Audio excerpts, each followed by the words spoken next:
اور کچھ ہمارے ملک کی صورتحال جو ہے نا اس وقت کافی ٹینس ہے. اور مجھے وہ حدیث یاد آ رہی تھی نبی کریم صلی اللہ علیہ وسلم کی, جہاں پہ آپ نے فرمایا کہ قیامت سے پہلے نا الحرج بہت زیادہ ہوگا. تو صحابہ نے پوچھا یا رسول اللہ یہ کیا ہے؟ تو آپ نے کہا یہ قتل و غارت ہے. نبی کریم صلی اللہ علیہ وسلم کی جب بھی کوئی توہین ہوتی ہے اور جب بھی کوئی ان کے بارے میں توہین آمیز خاکے بناتا ہے, جیسے فرانس میں ہوا, جیسے اور کنٹریز میں, ڈچ کنٹریز میں ہوا, تو یہ ظاہری بات ہے پوری مسلم امت کا غم و غصہ اس کے اوپر سامنے آیا.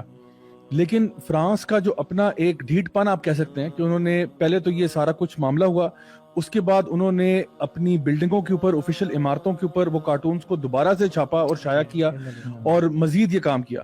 تو یہ جو پارٹی ہے ٹی ایل پی, جن کی طرف سے یہ مطالبہ ہے, اور میں سمجھتا ہوں ہر مسلمان کی طرف سے یہی مطالبہ ہوگا کہ کم از کم, اور اگر کچھ بھی نہیں کر سکتے تو جو فرینچ جو سفیر ہے اس کو دھکے مار کے ملک سے باہر نکالا جائے. مطلب اس کو یعنی اس میں تو کوئی دو رائے میرا خیال ہے ہونی ہی نہیں چاہیے کہ اس کو نکالنا چاہیے. This is the least we can do as a sign of protest کہ ہم آپ کی اس حرکت کو بالکل قبول نہیں کر رہے. بالکل. انڈیا کے سفیر کو کتنی دفعہ ہم نے واپس بھیجا ہے. بالکل. تو دیکھیں ہم لوگ نبی کریم صلی اللہ علیہ وسلم کے بارے میں ہم نے مطلب اس کو ہلکا بالکل نہیں لینا. میں سمجھتا ہوں کہ مسلم امت کی طرف سے یہ سگنل جانا چاہیے, اور ہمیں, میں بتاؤں آنیسٹلی اسپیکنگ, ہمیں کسی کا ڈر نہیں ہونا چاہیے. یعنی جو لوگ بھی اللہ اور اس کے رسول کے ماننے والے ہیں نا, ان کو کسی چیز کا ڈر نہیں ہونا چاہیے کہ جی رزق بند ہو جائے گا, فلاں ہو جائے گا, ہمارے پہ سینکشن لگ جائیں گے. اگر اللہ آپ کے ساتھ ہے نا, پھر آپ کو کسی چیز کا کوئی غم نہیں ہونا چاہیے. تو میں سمجھتا ہوں کہ جو مطالبہ ہے وہ بالکل درست تھا, اس میں کوئی ایسی شک کی بات نہیں ہے. میں سمجھتا ہوں پورا پاکستان, پوری مسلم امت آپ کے ساتھ اس پیج پہ آپ کے ساتھ ہے.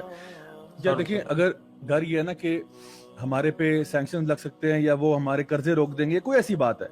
دیکھیں اگر ایک شخص جو ہے وہ میرے باپ کو گالی نکالتا ہے, ٹھیک ہے, اور پھر کہتا ہے یار میرے سے پیسے لے لو, میں لوں گا اس سے پیسے, میں پیسے اس کے منہ پہ ماروں گا, مجھے نہیں چاہیے تمہارے پیسے, ٹھیک ہے. میرے باپ کو تم نے گالی کیوں نکالی ہے؟ ہمارے لیے نبی کریم صلی اللہ علیہ وسلم ہمارے ماں باپ سے زیادہ ہمیں محبوب ہیں.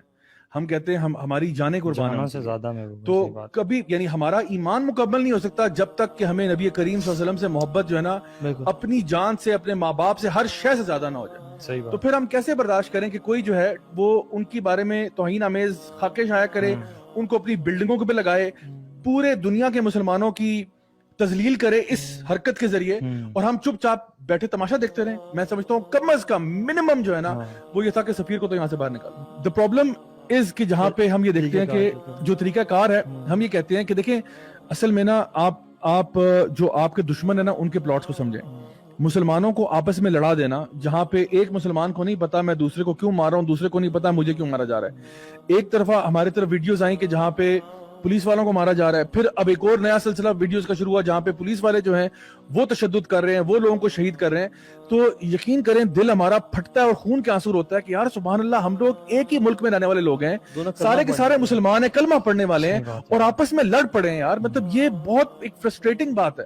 تو میں سمجھتا ہوں کہ ہمیں سب کو ایک پیج پہ آنا چاہیے کہ دیکھو ہم سب جو ہے نا, ہمیں واقعی میں سب کو مل کر پروٹیسٹ کرنا چاہیے. میں سمجھتا ہوں کہ جو بھی آپ کا احتجاج ہے, جس طرح کوئی بھی پولیٹیکل پارٹی کرتی ہے کچھ بھی, آپ ضرور احتجاج کریں, ضرور کریں, لیکن پلیز اس کو پرامن رکھیں, اس میں کسی پر تشدد نہیں ہونا چاہیے. کیونکہ دیکھیں یاد رکھیں نبی کریم صلی اللہ علیہ وسلم کی حدیث ہے, یہ میں سب کے لیے بتا رہا ہوں, چاہے وہ ایک سائڈ پہ لوگ ہیں دوسری سائڈ پہ. نبی کریم صلی اللہ علیہ وسلم نے نا کبھی کبھار اپنی احادیث مبارکہ میں کچھ ڈیفینیشنز بیان کی ہیں. آپ نے فرمایا کہ مسلم کون ہوتا ہے, آپ نے فرمایا یعنی مسلم ہمیں تو پتہ نا وہ ہوتا ہے جو کہ کلمہ پڑھنے والا ہوتا ہے. نبی کریم صلی اللہ علیہ وسلم نے اس کی ایک ڈفرنٹ تعبیر بتائی. آپ نے فرمایا مسلمان وہ ہے جس کے ہاتھ سے اور زبان سے دوسرے مسلمان محفوظ ہیں. مسلمان کی ڈیفینیشن یہ ہے کہ وہ دوسرے مسلمانوں کو نقصان نہیں پہنچاتا, نہ اپنے ہاتھوں سے نہ اپنی زبان سے. سو پلیز میری گزارش ہے تمام لوگوں سے کہ ایک دوسرے پر تشدد نہ کریں. یہ پولیس اہلکار ہوں یا کوئی بھی کارکن ہو کسی بھی پارٹی کے, پلیز پرامن بات کریں. جو کچھ کرنا چاہتے ہیں ہمیں مل کے کسی سولوشن کی طرف جانا ہے. اور حکومت سے میری ریکویسٹ یہ ہوگی, گزارش ہوگی کہ خدا را یہ جو ڈیمانڈ کی گئی ہے یہ بالکل ایک ویلڈ ڈیمانڈ تھی. آپ نے وعدہ بھی کیا تھا کہ 20 اپریل تک یہ معاملہ کلیئر ہو جائے گا, اس کو ہونا چاہیے. میں سمجھتا ہوں کہ یعنی ایک سیکنڈ میں یہ فیصلہ ہو جانا چاہیے. میں سمجھتا ہوں اس میں بالکل تاخیر نہیں کرنی چاہیے, اٹھا کے باہر نکالو اس کو. کیونکہ دیکھیں فرانس بہت ان اپولوجیٹکلی یہ کام کر رہا ہے. وہ لوگ توہین رسالت کرتے ہیں, نعوذ باللہ ثم نعوذ باللہ, اس کے اوپر پھر وہ ڈنکے کی چوٹ پہ اس پہ اڑ جاتے ہیں. میں سمجھتا ہوں ان کو کلیئر سگنل دینا چاہیے, جہاں پہ ہم لوگوں نے کہا کہ فرینچ پروڈکٹس کو بوائیکاٹ کریں یا جو کچھ بھی کریں, جس لیول پہ آپ کر سکتے ہیں, ہمیں میں سمجھتا ہوں ایک بڑا اسٹرانگ موقف لینا چاہیے.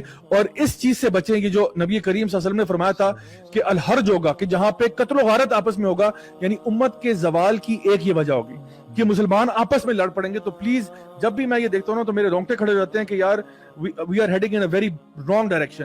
تو ایسا نہیں ہونا چاہیے پلیز. کوئی بھی یعنی سارے مسلمان ہمارے بھائی ہیں اور ہمیں تکلیف ہوتی ہے جب بھی ہم کسی مسلمان کے ساتھ زیادتی دیکھتے ہیں, ظلم دیکھتے ہیں, تو اس کو ہمیں ڈیفینیٹلی کنٹرول کرنا ہوگا. دین کی بات پھیلانا صدقہ جاریہ ہے. ثواب کی نیت سے ویڈیو کو شیئر ضرور کیجیے. جزاک اللہ.